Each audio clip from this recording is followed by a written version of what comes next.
नमस्कार आदरणीय पवार साहेब, माननीय उद्धवजी, श्री नाना पटोलेजी, पृथ्वीराज बाबा, श्री संजय राऊत, भाई जयंत पाटील, माननीय जयंत पाटील, बाळासाहेब थोरात, वर्षाताई, आदित्य, सुभाष देसाईजी, विनायक राऊतजी, श्री रानडे, व्यासपीठावरील सर्वच मान्यवर आणि उपस्थित बंधू आणि भगिनींनो, मी उद्धवजींचे आणि शिवसेनेच्या सगळ्या सहकारी आणि पदाधिकाऱ्यांचे मनपूर्वक आभार मानते की त्यांच्या सगळ्यांच्या कष्टांनी आणि प्रयत्नांनी आज हा महाविकास आघाडीचा अतिशय देखणा असा कार्यक्रम इथे सुरू होतो आहे.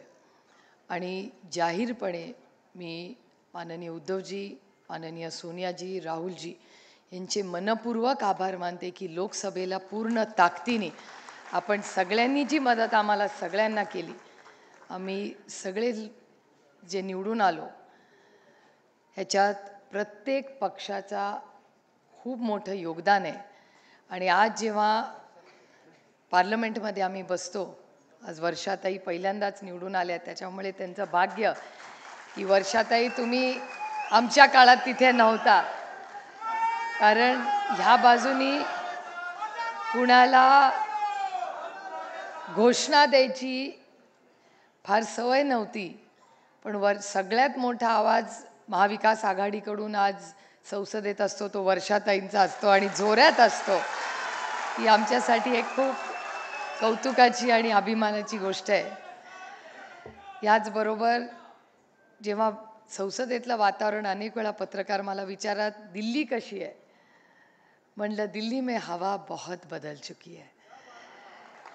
कारण आम्ही जरी विरोधात असलो तर असे वागतो जणू काय आम्ही सत्तेत आहोत, आणि जे शपथ घेऊन सत्तेत बसलेले आहेत ते हारून मंत्री झाल्यासारखे असे दुःखीत असलेले आहेत.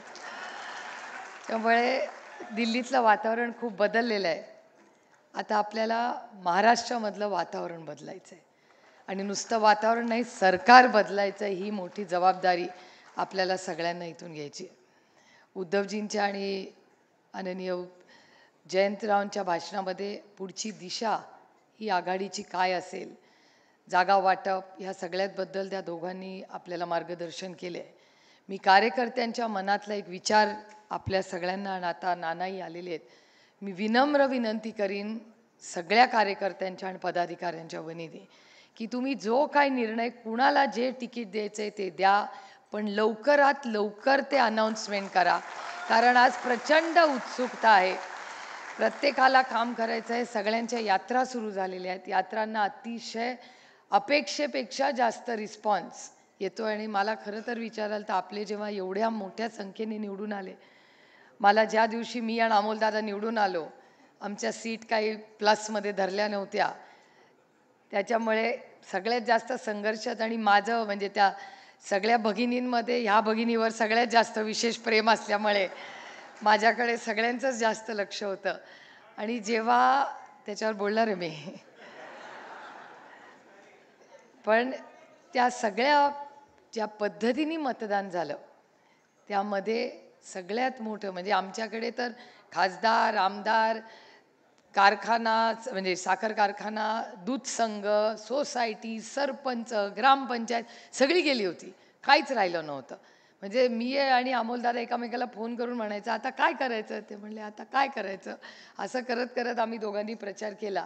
पण त्या अडचणीच्या आणि संघर्षाच्या काळात ज्या पद्धतीने उद्धवजी तुमचा आणि काँग्रेस पक्ष ज्या पद्धतीने आमच्याबरोबर उभे राहिला आहे, हे आम्ही कधीही विसरणार नाही. आणि आता जेव्हा प्रचाराची वेळ आहे तेव्हा सगळ्या 31 खासदारांच्या वतीने मी आपल्याला शब्द देऊ इच्छिते की कष्टांची परिकाष्ठा तुम्ही आमच्यासाठी जी केली त्याच्यापेक्षा आम्ही 31 खासदार गुंजभर जास्त कष्ट करू, पण जास्तीत जास्त आमदार निवडून आम्ही तुमच्यासाठी निवडून आणू. एकामेकाचा प्रचार करण्यासाठी जे काही आमचा वेळ असेल तो तुमच्यासाठीच आज नंतर आहे. आणि ज्या स्कीम्सबद्दल म्हणजे जयंतरावांना अर्थकारण आपल्यापेक्षा सगळ्यांपेक्षा जास्त कळतं, आणि जयंतरावांचंच भाषणाचा धागा घेऊन मी पुढे आपल्याला सांगू इच्छिते की अनेक योजना हे करतील, अजूनही येतील. पण गमतीचा भाग मला असं वाटतं की लोकसभेपर्यंत कुणालाच त्यांची बहीण आठवली नाही. रिझल्ट नंतरच बहिणी आठवायला लागल्या. आणि दुर्दैव एका गोष्टीचं की बहिणीचं नातं हे आमच्या भावांना कळलंच नाही हो. आणि त्यांनी प्रेम आणि व्यवसायामध्येच गल्लत करायला लागले. प्रेमात व्यवसाय नसतं आणि पैसे नसतात, आणि व्यवसायात प्रेम नसतं. कारण का व्यवसायात प्रेम करायला गेलं का घाटेका धंदा होईल, आणि जर प्रेमात पैसे आले तर त्याला नातं म्हणतच नाहीत. त्यामुळे दुर्दैव या महाराष्ट्राच्या सरकारचं की त्यांना व्यवसाय आणि प्रेमातलं अंतरच कळलं नाही. ते बोलताना म्हणतात की एक बहीण गेली तर हरकत नाही, दुसऱ्या बहिणी आणू. 1500 रुपयाला या राज्यातलं नातं विकाऊ नाही हो. हा आमच्या नात्याचा अपमान आहे.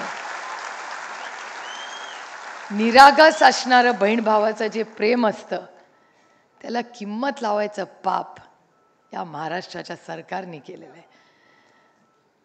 आणि त्यातून आमचे 2 वीर बंधू, या राज्यामध्ये बंधुराजांची कमतरता नाही आहे, आणि असे 2 जण परवा भाषणात असं म्हणाले की आमचं लक्ष आहे कुठली बहीण कुठे मतदान करते.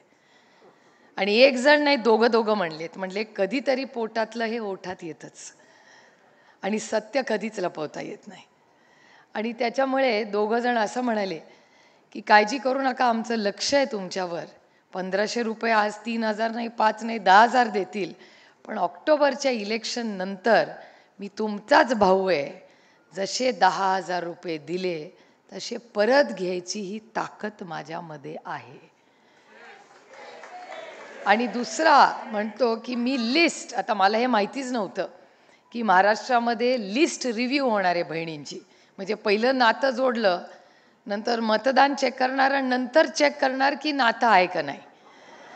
म्हणजे ह्यांचं कुठलंही नातं प्रेमाचं नाहीच आहे, ते फक्त मताशी जोडलेलं नातं आहे. आणि त्याच्यामुळे त्यांनी असं म्हणलं की डिसेंबरमध्ये आम्ही बघणार आहे कुठल्या बूथवर किती मतं पडली, त्याप्रमाणे पुढचं आम्हाला पैसे आम्ही देणार आहोत. मला या दोन्ही भावांना विनंती करायची आहे की तुम्ही सगळ्या बहिणींचं नाही, एकाच भगिनीचे पैसे परत घेऊन बघा काय करायचं आहे. त्यामुळे या सगळ्या यांच्या गलिच्छ राजकारणामध्ये, यांच्या गलिच्छ राजकारणांमध्ये नातीपणे आणतील असं आम्हाला वाटलं नव्हतं, पण तेही, म्हणजे ते राहिलं होतं तेही त्यांनी पूर्ण केलं. आणि उद्धवजींनी ज्याचा उल्लेख केला, उद्धवजी आपली जी लढाई चालली आहे सुप्रीम कोर्टात, मराठीमध्ये म्हण आहे की शाण्याने कोर्टाची पायरी चढू नये. आम्ही तर सगळे सुप्रीम कोर्टाची चढून बसलो आहे, छोटा कोर्ट धरलाच नाही आम्ही. पण मी आवर्जून, आज जितेंद्र आव्हाड इथे आहेत, देशमुख साहेब दिल्लीला येतात, पण मी अनिल परब आणि अनिल देसाईंचा आवर्जून उल्लेख करीन, कारण या सगळ्या लढाईमध्ये ते दोघं आमच्याबरोबर नेहमी सुप्रीम कोर्टात येतात. आता मला काही लोक कधीतरी ट्रेनमध्ये वगैरे भेटतात. मी परवा लातूरला जाताना त्या बाजूचे काही लोक भेटले होते आणि मला म्हणतात कशाला लढता हो, आता झालं ना तुमची तुतारी वाजली, मशालीला यश आलं, आता कशाला लढत बसता. म्हटलं ही लढाई तुतारीची किंवा मशालाच्या यशाची नाही आहे, ही तत्वाची लढाई आहे. तुम्ही ज्या पद्धतीने म्हणजे उद्धवजींचा पक्ष नेला, उद्धवजीं हेच बाळासाहेब ठाकरेंचे उत्तराधिकारी आहेत, हे वंदनीय बाळासाहेबांनी हयात असतानाच आपल्याला सांगितलं होतं. त्यामुळे जर तुम्ही उद्धवजींकडूनच त्यांचा पक्ष आणि चिन्ह घेणार असाल तर हे फक्त उद्धवजींचा अपमान नाही आहे, हा वंदनीय बाळासाहेब ठाकरेंना दुखवण्याचं पाप यांनी केलेलं आहे, हा माझा त्यांच्यावर आरोप आहे. आणि आदरणीय पवारसाहेब तर फाउंडर मेंबर आहेत त्याचे. त्यामुळे लोकांना कशाला लढत बसते. म्हटलं आता कसं आहे, सुप्रीम कोर्टात नाही गेलं ना काही दिवसात तर मलाच कसं तरी होतं की आता खूप दिवसात भांडले नाही कुणाशी ती. त्यामुळे हे यश अपयशाची लढाईच नाही आहे, काही नैतिकतेच्या पण लढाया आयुष्यात लढाव्या लागतात. त्यामुळे ही लढाई जी आपण लढतोय, मशाल आणि तुतारीला महाराष्ट्राच्या जनतेने जो आशीर्वाद दिला आहे त्याबद्दल मी मनपूर्वक मायबाप जनतेचे आभार मानते, पण ही लढाई थांबणार नाही. उद्धवजी, तुमची बहीण म्हणून मी तुम्हाला शब्द देते की आम्ही सुप्रीम कोर्टातली ही लढाई जोपर्यंत, मग तुम्हाला तो पक्ष चिन्हाचं काय करायचं आहे ते तुम्ही निर्णय आणि आदरणीय पवारसाहेब करा, पण कितीही कष्ट किंवा लढावं लागलं तरी सुप्रीम कोर्टातली लढाई आम्ही अर्धवट सोडणार नाही. जे हक्काचं आहे ते त्यालाच मिळालं पाहिजे. आणि आज आपल्यावर अन्याय झाला आहे, उद्या ते कुणावरही अन्याय करते. त्याच्यामुळे ही दडपशाही आणि अदृश्य शक्तीला जे वाटतं की मी करीन तीच पूर्व दिशा, हा देश अदृश्य शक्तीच्या मनमानेनी चालत नाही.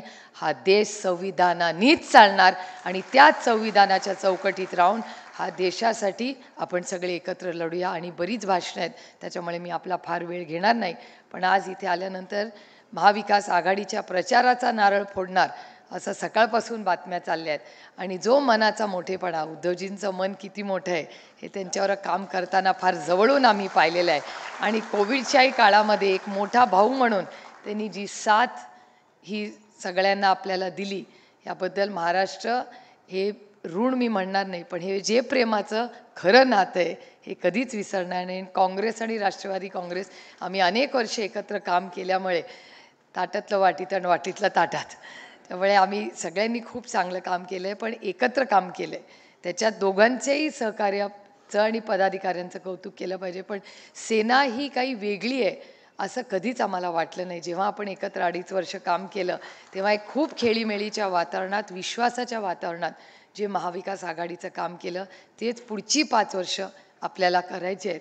महाराष्ट्र आपली वाट बघतोय. त्यामुळे आपण सगळ्यांनी पुढचे फक्त 90 दिवस हे जे काही असतील ते सगळं बाजूला ठेवून मी तुमच्या सगळ्यांचे फक्त 90 दिवस मागते. या 90 दिवसात कष्टांची पराकाष्ठा करू, पण महाराष्ट्रातला एक स्वाभिमानी, दिल्लीच्या समोर न झुकणारं सरकार ही आणण्याची नैतिक जबाबदारी आज आपल्यावर आहे. आज आपण आल्यानंतर आमचं सगळ्यांचं जे प्रेमाने स्वागत केलं याबद्दल मनपूर्वक आभार मानते. पुन्हा एकदा आम्हाला सगळ्या खासदारांना जी साथ तुम्ही लोकसभेत दिली याबद्दल तुमचे मनपूर्वक आभार मानून आपली रजा घेते. जय हिंद, जय महाराष्ट्र, जय आघाडी, रामकृष्ण हरी. वर्षाताई गायकवाड